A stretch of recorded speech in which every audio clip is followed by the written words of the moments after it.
So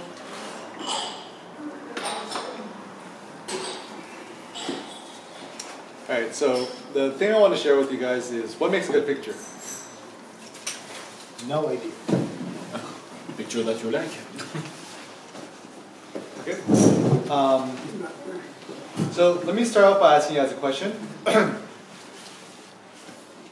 What's the difference between a photograph, a picture, and an image?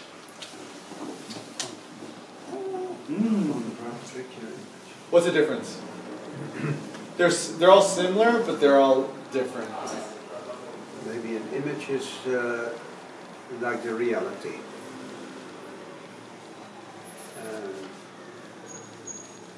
Picture can be anything, can be altered from reality. And what's a photograph? A photograph is something in between. I think it can be real, but it can also be processed. Maybe it's something you want to show the world how you see things.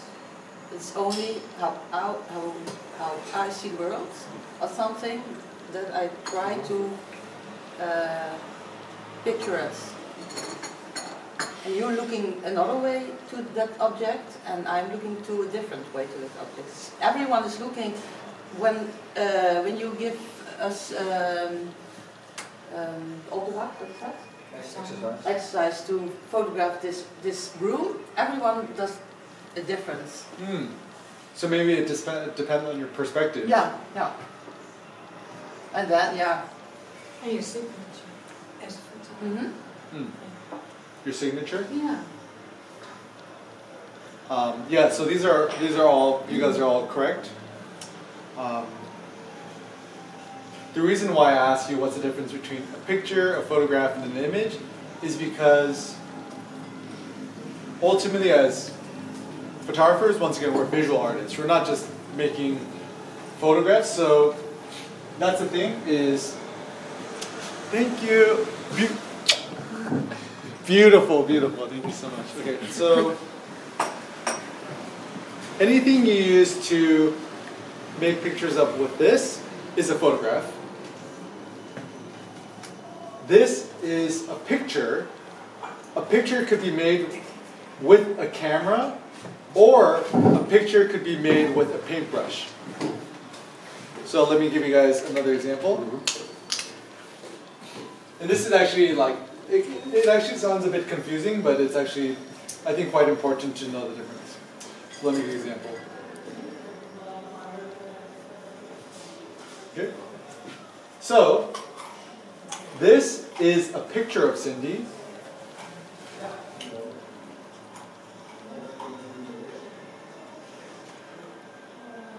This is a photograph of Cindy.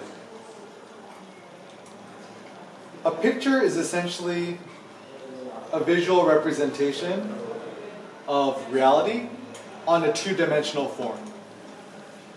Lastly, an image, this is the way I define it, is image, it's the feeling, the idea you have in your mind, which is inspired by a picture. All pictures are photographs, all photographs are pictures, not all pictures are photographs.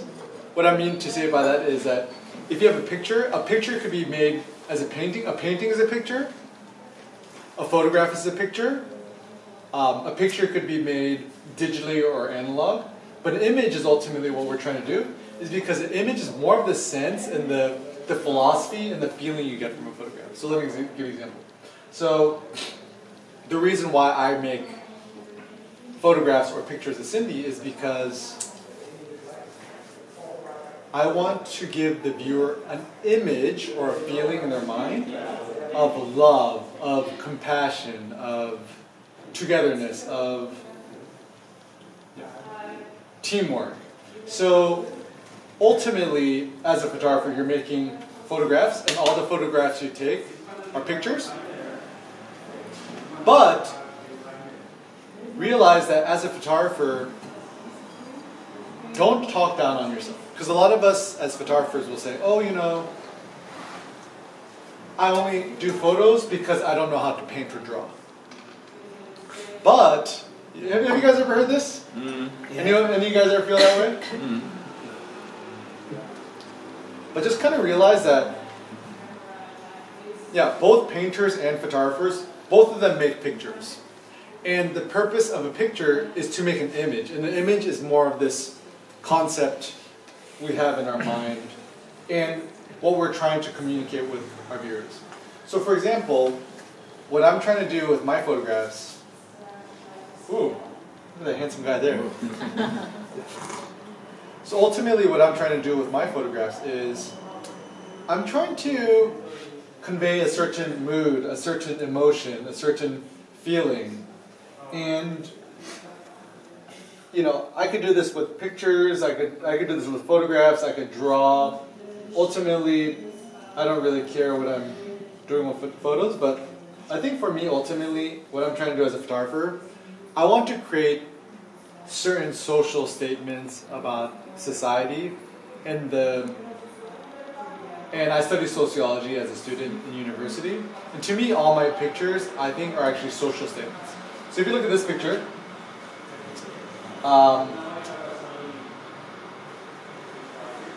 first of all,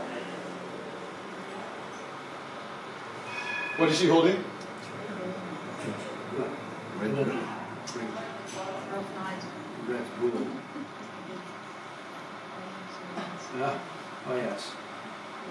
Energized lady. So what kind of social commentary or critique do you think I'm making about society as a whole?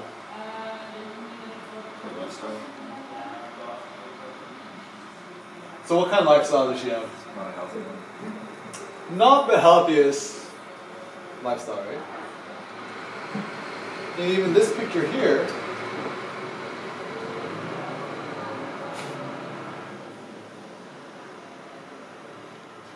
all these things in the background. What kind of social critique or commentary do you think I'm making with this picture?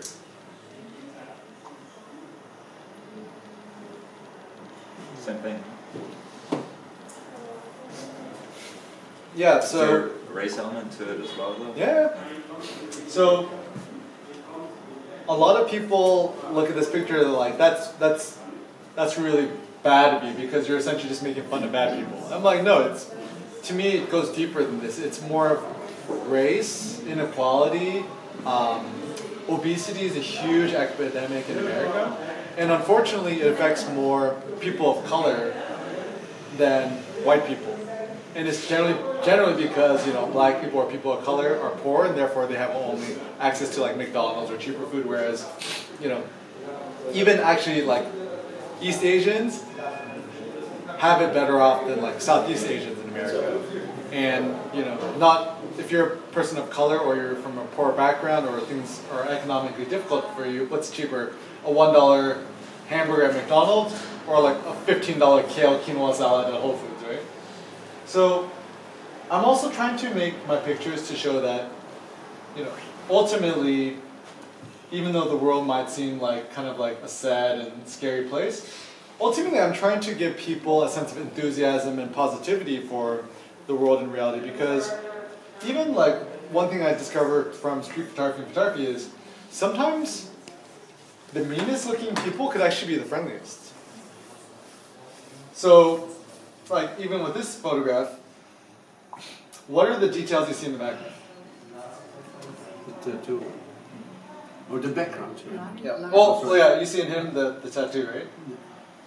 What do you see in the background? Lights. Neons?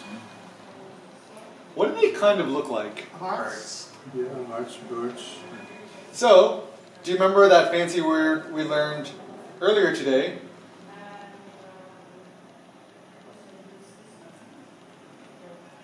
Juxtaposition. So what kind of juxtaposition do you see between those little things in the background and him? They're kind of outlining his face. So Yeah, like this seems to outline his face. So if you saw a guy like this on the streets of LA, would you think he's the nicest guy? Or would you be really friendly with him? No. You do not expect so.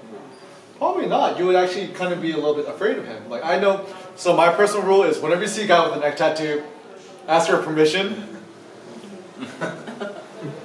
Because, you know, often, like, I just feel afraid, too. So, but I approach him, I say, oh, excuse me, sir, you know, and this is where you get, you know, compliment people. Say, oh, excuse me, sir, you look pretty badass. Do you mind if I make a portrait of you? He said, yeah, sure. And so I shot a few photos with the flash. And he was a super nice dude. And so the thing that gives me faith about life and humanity and people and street photography is that sometimes the meanest looking people could actually be the friendliest people. Also, another tip is if you want to make better pictures of people, sometimes one of the best ways to make better pictures of people is to be very specific. To focus on a certain element or a certain part of people that you might find interesting. So, what did I focus on here?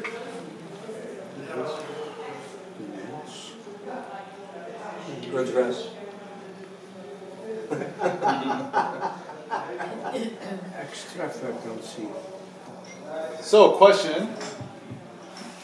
Raise your hand if you think these are real, or if these are fake.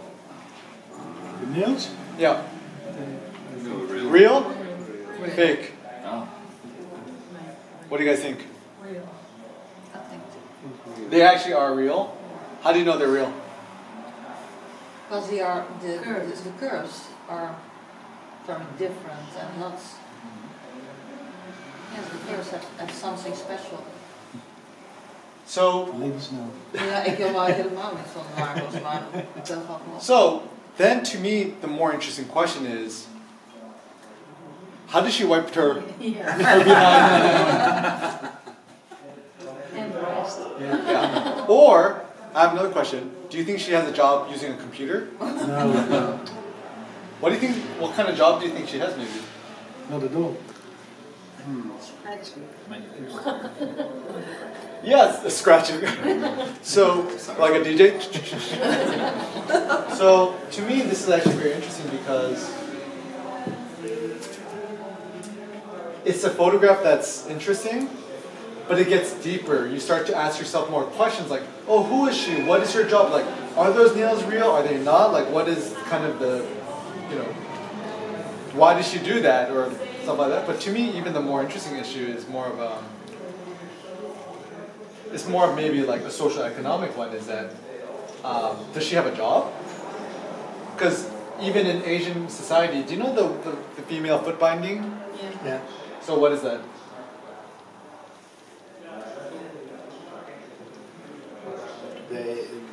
The culture is seen as small feet are beautiful. Yeah. So why is it seen that small feet is beautiful or more desirable? Do you know why? More helpless? Do you want to explain, Cindy? Cindy's doing the video. Okay, I'll explain. If you're very rich and a woman and you have tiny feet, you cannot walk. Essentially. But this is what they say. Oh, but it's a sign of wealth, power, prestige because you don't even have to walk. You have all these servants and slaves essentially working for you. So it's a sign of wealth and power, right? So the woman essentially doesn't have to do anything. It has, you know, the man or the family to take care of her, right? But this other side, that kind of makes her a slave to the family or to whatever because she cannot like run away or do anything and be independent. So to me, I look at a picture like this and I'm like, I would think she probably doesn't have a job because you got nails like that, you can't really do anything. You didn't ask her. Oh, so this is interesting. I first asked to make a portrait of her and she said no. And I said, oh, actually, can I just take a photo of your fingernails instead? She said, yeah, sure. And then I shot this with a flash, which darkened the background. And to me, it's actually much more interesting to only show the hands. They also call this the decapitation technique because you don't have to show the whole face to make a more interesting photo. You just focus on the details, just like the fingernails are much more important. But once again, my purpose as an artist, what I'm trying to say with this picture is that it's more of a social statement on like, you know, oh, is this really a sign of wealth and power, or is it a sign of weakness because essentially you don't have to work or do anything. Another. And you didn't ask to her, or what's his Oh, job? so I.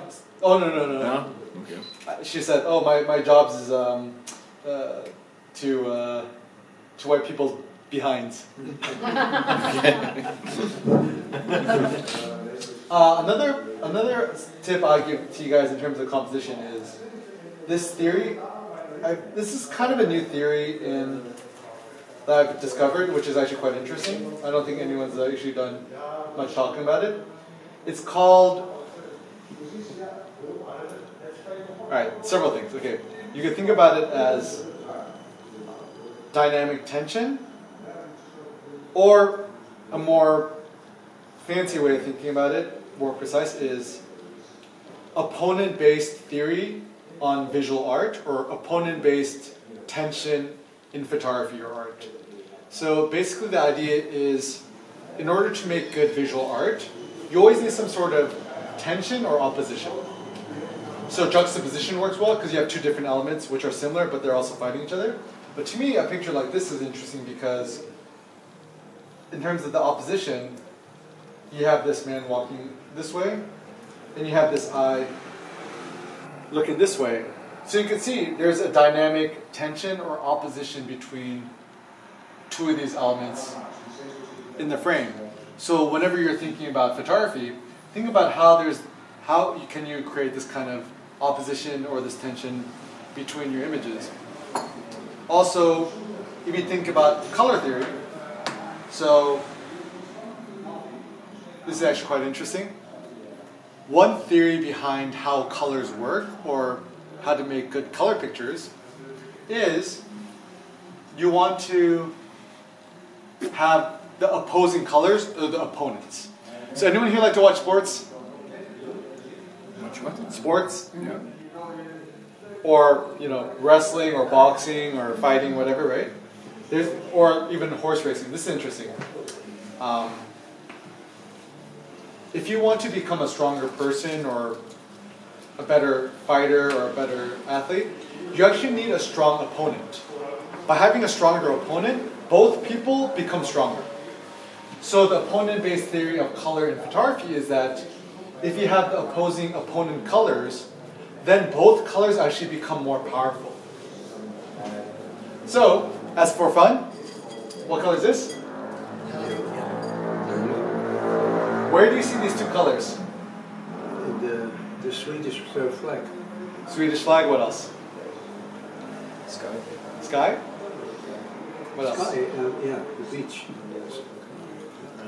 Toilet. Toilet. Toilet? Ikea. Because when you IKEA? when you pee and you're on the water. Oh, nice. Well, that's very I'm creative. tired, sorry. But maybe you need to drink more water because your pee is too dehydrated. Yeah, maybe yes. Right? How about red and green? Right? Stop that. Portugal. Portugal. What is that alcoholic liquid that a lot of Dutch people like to drink? Oh, it's Heineken? Oh, Ah, yeah. You know, it's funny, growing up, I actually thought Heineken was Asian. Because Asian people love to drink Heineken. That's actually, I stole that from Cindy. Because Asian people were like, Heineken. It's like, oh, obviously that's like, you know, from, you know, Indonesia or somewhere there. Right? Where else? What is that December 25th day coming up soon? It's Christmas. Or any other schools with this color, you know? Is that school we don't like? It starts with the S? Stanford. Yeah. Stanford colors. And of course, yeah, yin and yang, or what else? Zebra. Yeah. So, in terms of colors, that's why it's really important for you to think about these sort of opposing colors. I'll also show you guys something pretty cool. So guess who this is a picture of?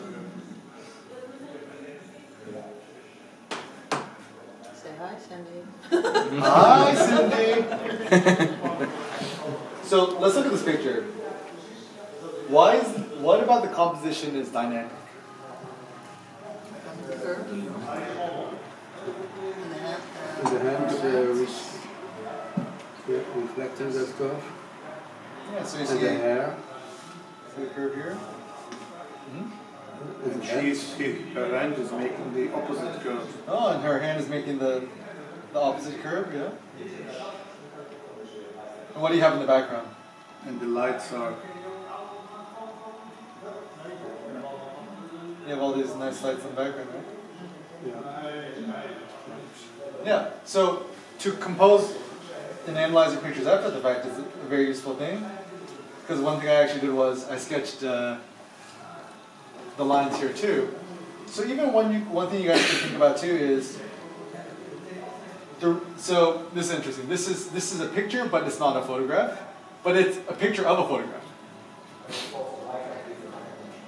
When you're shooting, this is actually a very important thing for you guys to note, is the reason also I don't crop my pictures is when I'm shooting, I'm always looking at the edges of the frame to make a nice composition.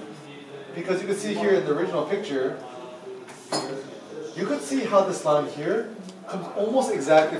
None of these pictures are cropped. I don't think I've really cropped any of my pictures from the last 3 or 4 years, maybe a tiny bit. But when I'm shooting, I'm only looking at the edges of the frame to make a more dynamic composition. So to give you guys a live demo, so cool, right? So let's say I'm trying to photograph this wall here. So do you see in the top right corner? I'm trying to align the edge, this edge here. So that's the first thing you try to do if you're trying to make a nice composition. Try to get the edge perfectly there, right? And then, as an additional technique, try to get another edge. So I have one edge here, but you see this edge here, this edge here, this edge here, none of this is being utilized, right? So I'm thinking, how can I get another edge or a diagonal line here? So what I actually might do is start moving my camera. So now you can see in the top right corner, in the bottom left corner, I've essentially made two, right?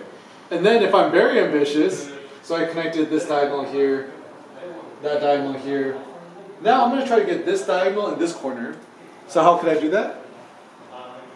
Now it starts getting really tricky where you have to look at all edges of the frame at once. And this is really quite difficult. I think I've almost got it.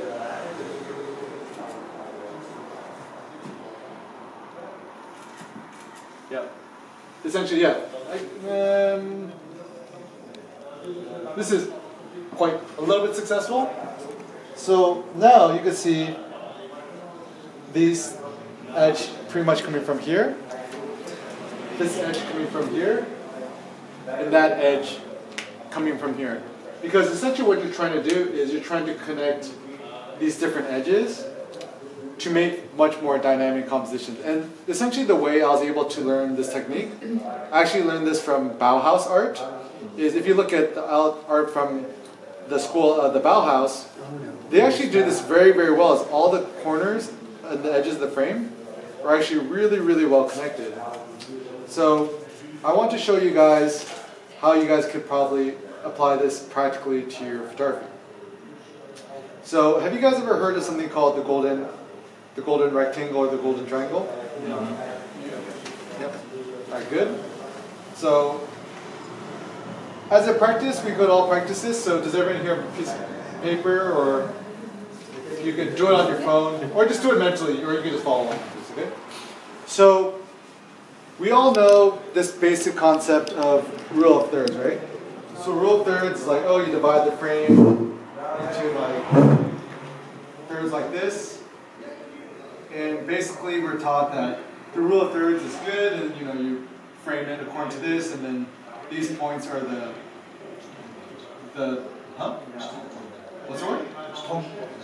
Strong points, yeah. So these are the strong points.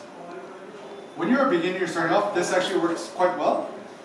But the problem with this is horizontal lines are not as dynamic and they're not as energetic as vertical lines. Okay? Therefore, what you're trying to do instead is, instead of doing horizontal and vertical lines, I actually recommend you guys try to do more diagonal lines.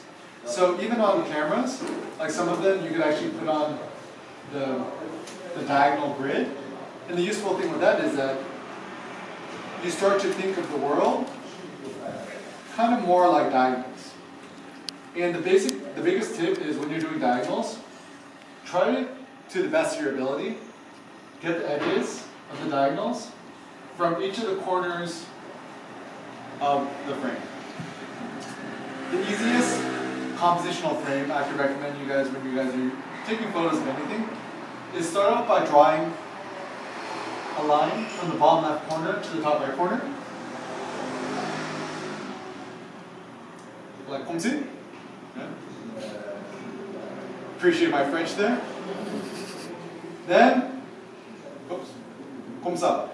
So the bottom right corner, bisecting it here. I didn't do a perfect job, but essentially what you're trying to do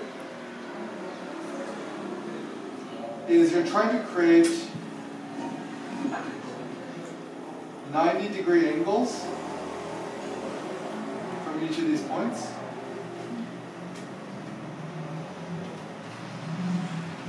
And you're essentially trying to create this center intersecting point where your eye is drawn to this area here. Okay. So there's several ways you guys could apply this to your photos. So the basic concept is don't just center your subject in the center of the frame. Put them off a little bit to the side. Or when you're framing people and you're composing them, you can actually tilt the camera. So they actually, one thing they actually call this, and funny enough, they call this the Dutch angle. So pretty much the idea of the Dutch angle is when you're taking pictures, to tilt your camera, and what you try to do is you just try to get the edges or the horizon of the frame really tilted, or just more of a dramatic tilt. So like, let me give you an example. If you're going to take, oh, this is fun. I'm going to put myself into selfie mode to describe the Dutch angle, okay? So let's say Eric Kim is giving you the finger, giving you a middle finger. What you might want to do is tilt the camera. I could just do this, right? And you can see my